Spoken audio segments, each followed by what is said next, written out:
Hi guys, இன்றைக்கி எங்கள் வீட்டில் என்ன ஒயிட் சாஸ் சிக்கன் பாஸ்தா பண்ண சொல்லி ஒரே டார்ச்சர். சரி, நம்மளும் ஷெஃப் தானேன்ட்டு நானும் களத்தில் இறங்கிட்டேன். வாங்க என் ஸ்டைல் பாஸ்தா எப்படி செய்கிறதுன்னு பார்க்கலாம். அதுக்கு நமக்கு தேவையான சிக்கன் எடுத்து குட்டி குட்டியாக கட் பண்ணிவிட்டு கொஞ்சம் சால்ட், கொஞ்சம் ஜிஞ்சர் கார்லிக் பேஸ்ட், கொஞ்சம் கார்ன்ஃப்ளவர் அண்ட் இது என்னன்னு தெரியாது, எங்கள் அக்கா போடுவாங்க, அதனால் நானும் போட்டுக்கிட்டேன்.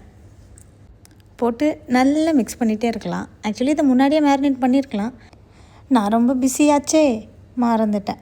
பரவாயில்ல. அண்ட் பாஸ்தா வேகிற வரைக்கும் இதை நல்லா மிக்ஸ் பண்ணிக்கலாம். அப்படியே தனியாக எடுத்து வச்சுக்கலாம். தென் இன்னொரு பேன் எடுத்து கொஞ்சமாக ஆலிவ் ஆயில் ஊற்றிட்டு நம்ம கட் பண்ணி மேரினேட் பண்ணி வச்சுருக்க சிக்கனை கொஞ்சம் கொஞ்சமாக சேர்த்துட்டு ஒரு 10 மினிட்ஸ்க்கு போட்டு மூடி வச்சிடலாம். ஆக்சுவலி ஆயிலில் போட்டோன்னே ஸ்மெல்லு நல்லா தான் வருது.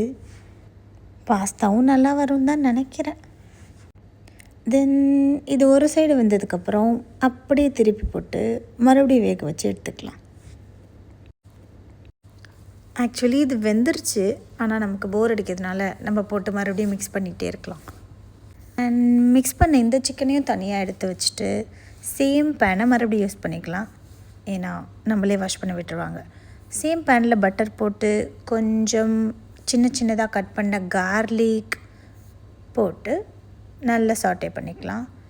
தென் கொஞ்சம் ஆனியன் போட்டு ரெண்டுமே நல்லா மிக்ஸ் ஆகிற வரைக்கும் போட்டு மிக்ஸ் பண்ணிகிட்டே இருக்கலாம். நல்லா மிக்ஸ் ஆனதும் ஒரு 2 ஸ்பூன் மைதா போட்டு இன்னும் நல்லா மிக்ஸ் பண்ணிக்கலாம்.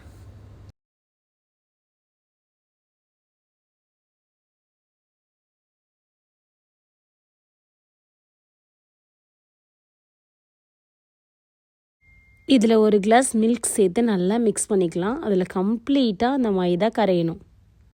கைவிடாமல் கிண்டிக்கிட்டே இருந்தால் தான் அது நல்லா கரைஞ்சி வரும்.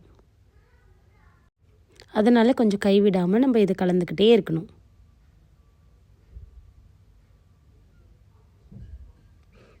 அப்புறம் இதில் இன்னொரு கிளாஸ் மில்க்கு கொஞ்சம் கொஞ்சமாக ஆட் பண்ணிக்கலாம்.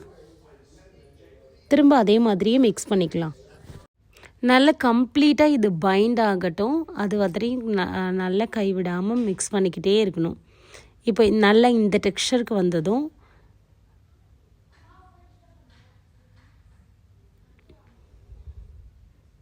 இதில் 3 ஸ்லைஸ் சீஸ் ஆட் பண்ணிக்கிறோம்.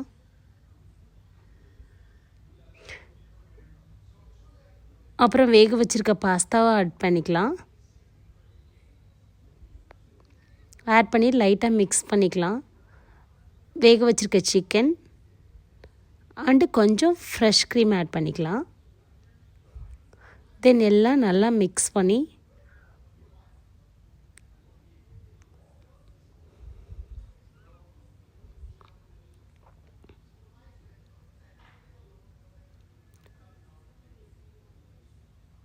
ஒரு 5 மினிட்ஸ்க்கு லோ ஃப்ளேமில் க்ளோஸ் பண்ணி இறக்கணுன்னா நல்ல க்ரீமியான சிக்கன் பாஸ்தா ரெடி. என்ன இடையில வாய்ஸ் சேஞ்ச் ஆகிடுச்சின்னு பார்க்குறீங்களா? அந்த மேடம் பாதியிலே ஓடிட்டாங்க வாய்ஸ் ஓவர் கொடுக்காம. அதான் வேறு வழி இல்லாமல் இதை நான் கம்ப்ளீட் பண்ணுறேன். பாய், தேங்க்ஸ் ஃபார் வாட்சிங். Please subscribe and comment below.